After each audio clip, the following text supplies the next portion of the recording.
எதுக்கெடுத்தாலும் எல்லாத்துக்கும் கவலைப்பட்டுக்கிட்டே இருக்காதீங்க. கவலைப்படுறதுனால இங்க எதுவும் மாறப்போறது கிடையாது. நீங்க பட்ட அவமானங்கள் எல்லாத்தையுமே பத்திரமா வைங்க. உங்கள விட்டு போறவங்க எல்லாமே போகட்டும். கை தூக்கி விடுறதுக்கு யாருமே இல்லையே அப்படின்லாம் கவலைப்படாதீங்க. நீங்க வளர்ந்து வர வரைக்கும் உங்களோட ரகசியங்கள யாருக்கிட்டயுமே சொல்லாதீங்க. உங்க நிழல கூட நீங்க நம்பாதீங்க. அடுத்து என்ன செய்ய போறோம் அப்படின்றது யாருக்குமே எப்பயுமே தெரியக்கூடாது. ஏன்னா, எதிர்ல நிக்கக்கூடிய எதிரிய கூட ரொம்ப சுலபமா கண்டுபிடிச்சிடலாம். ஆனா, நம்ம கூட்டத்துல நம்ம கூடயே இருக்கக்கூடிய துரோகிய கண்டுபிடிக்கிறது தான் இங்க ரொம்ப கஷ்டம். வாழ்க்கையில இந்த 2 குணம் உள்ள நபர்கள் எங்க போனாலும் அது அவங்களுக்கு பிரச்சனை தான்.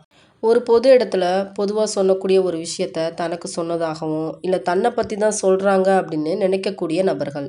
2 தன்னை சுத்தி இருக்கிறவங்க எல்லாருமே தன்னோட பேச்ச தான் கேட்கணும், தான் சொல்றத மட்டும் தான் செய்யணும் அப்படின்னு எப்பயுமே ஒரு அதிகார தோரணையில பேசி அடுத்தவங்கள அடிபணிய வைக்கக்கூடிய குணம் கொண்ட நபர்கள். ஒரு நபர்கிட்ட பேசும்போதோ, பழகும்போதோ, அவங்க கிட்ட இருக்கக்கூடிய நல்ல விஷயங்கள மட்டும் பாருங்க. அப்பதான் அவங்களோட குறைகள் உங்களுக்கு எதுவும் பெருசா தெரியாது. ஏன்னா, இந்த உலகத்துல குறைகளே இல்லாத மனிதர்கள் அப்படின்றது யாருமே இல்ல அப்படின்ற மாரி, எல்லா நபர்கள் கிட்டயும் ஏதோ ஒரு சில நல்ல விஷயங்கள் இருக்கத்தான் செய்யும். அதனால நல்லத பார்த்தீங்க அப்படின்னா, நல்லதால நீங்க ஈர்க்கப்படுவீங்க.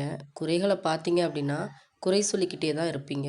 சந்தோஷம் அப்படின்றது பிரச்சனையே இல்லாத வாழ்க்கைய வாழ்றதுல இல்ல.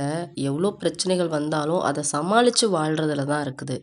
நமக்கு கிடைக்கிற எல்லா விஷயங்களும் இறைவன்கிட்ட இருந்து நமக்கு கொடுக்கப்பட்டது அப்படின்றத நம்ம உணர்ந்தோம் அப்படின்னா, நம்மக்கிட்ட இருக்கிற எந்த ஒரு விஷயமும் நமக்கு தாழ்வாவும் தெரியாது. அடுத்தவங்க வச்சிருக்கிற பொருள் மேல நமக்கு ஆசையும் வராது. ஏன்னா, நமக்கு என்ன தேவை அப்படின்றத நம்மள விட நம்மள படைச்ச இறைவனுக்கு நல்லாவே தெரியும். வார்த்தைகளோட மதிப்பு தெரிஞ்சவங்க கிட்ட வாதாடுங்க. வார்த்தைகள வச்சு நம்மள வதம் செய்றவங்க கிட்ட மௌனமாவே இருந்துருங்க. எதுக்காக நம்ம விட்டு குடுத்து அனுசரிச்சு போறோம் அப்படின்ற புரிதல் இல்ல அப்படின்னும்போது, அப்படிப்பட்ட நபருக்கு நம்ம மேல அன்பும் அப்படின்றதும் இருக்கவே இருக்காது. நமக்கு புடிச்ச விஷயங்கள, நமக்கு புடிச்சவங்களுக்காக நம்ம விட்டு குடுக்குறோம் அப்படின்னும்போது, அந்த விட்டு குடுத்தலோட மதிப்பு தெரியாத இடத்துல அன்ப வச்சது அப்படின்றது நம்மளோட தப்பு தான். அதனால அன்பு வைக்கிறதுல தப்பேதும் கிடையாது. அந்த அன்பு வைக்கக்கூடிய நபர தேர்ந்தெடுக்கிறதுல தான் நம்ம கொஞ்சம் கவனமா இருக்கணும். இந்த 5 விஷயங்கள்ல மட்டும் கொஞ்சம் உறுதியாவே இருங்க. எதையுமே யாருக்கிட்டயும் எப்பயுமே கெஞ்சாதீங்க. உங்களோட எதிர்கால திட்டங்கள எல்லாத்துக்கிட்டயுமே சொல்லிக்கிட்டே இருக்காதீங்க. மத்தவங்களோட கருத்துக்கள் உங்கள கட்டுப்படுத்துறதுக்கு அனுமதிக்காதீங்க. வாக்குறுதி குடுத்தா அத செய்றதுக்கு தவறிறாதீங்க. உங்களுக்கும் உங்களோட நேரத்துக்கும் முக்கியத்துவம் குடுக்காத நபர்கள பார்க்கறதையும், பேசுறதையும் குறைச்சுக்கோங்க. அடுத்தவங்க என்ன வேணாலும் சொல்லிட்டு போகட்டும். ஆனா நீங்க உங்களோட அறிவுக்கும், மனசுக்கும் எட்டுனத மட்டும் செய்யுங்க. நமக்கான விஷயங்கள்ல வரக்கூடிய லாப நஷ்டம் அப்படின்றது நம்மள பொறுத்தது தான். யாரு வேணாலும், யாருக்கு வேணாலும் ஆறுதல் ரொம்ப சுலபமா சொல்லிட்டு போயிரலாம். ஆனா இழந்தவங்களுக்கு மட்டும் தான் தெரியும் இழப்போட வலி என்ன அப்படின்றது. நம்ம ஒருவேளை அடுத்தவங்களோட பேச்ச கேட்டு ஒரு விஷயத்த செஞ்சு, அது நமக்கு திருப்தியா இல்ல அப்படின்னும்போது, இயல்பாவே நம்மளோட மனசு அவங்கள தான் குறை சொல்றதுக்கு தோணும். ஆனா, நம்ம சுயமா முடிவெடுத்து நம்ம செஞ்சு அது திருப்தியா இல்லாட்டினா கூட, அத நம்ம தானே செஞ்சோம். இத நம்மளே சரி பண்ணலாம் அப்படின்ற ஒரு தெளிவும், தன்னம்பிக்கையும் நமக்கு வரும். நமக்கு எதிரிகள் வெளிய இருந்து வரணும் அப்படின்ற அவசியமே இல்லங்க.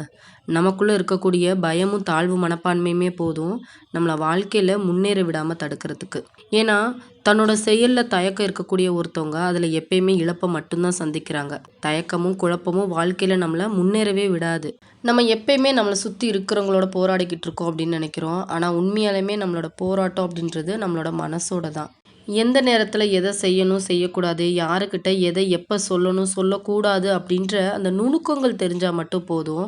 பல பிரச்சனைகள்ல இருந்து ரொம்ப சுலபமா வெளிய வந்துரலாம். யாரையும் வற்புறுத்தி எந்த ஒரு செயலையும் செய்ய வைக்காதீங்க. இல்ல மாத்திரலாம் அப்படின்னு நீங்க முயற்சி செய்யாதீங்க. ஒரு நபர் மேல நம்ம அக்கறை எடுத்து, அவங்களோட நலன் விரும்பி நம்ம ஒரு சில விஷயங்கள் சொல்வோம். அத ஏத்துக்கிறதும், ஏத்துக்காததும் அவங்களோட விருப்பம் தானே தவிர, அவங்கள கட்டாயப்படுத்தி மாத்தணும் அப்படின்றது நம்மளோட வேலை இல்ல. ஆக, இதுவே ஒரு குழந்தை தப்பு செய்யுது. நம்ம பெற்றோரா இருக்கிறோம் அப்படின்ற அடிப்படையில சொல்லியோ, திட்டியோ, அடிச்சோ கூட நம்ம அந்த குழந்தைய திருத்தலாம். அதுவும் ஒரு குறிப்பிட்ட காலகட்டம் வரைக்கும் தான். ஆனா, இதே கையாளும் முறைய நம்ம எல்லா இடத்துலயும் பயன்படுத்தணும் அப்படின்னா, வீணா நம்மளோட நிம்மதி தான் பறிபோகும். நமக்கு அவமரியாதை தான் மிஞ்சும்.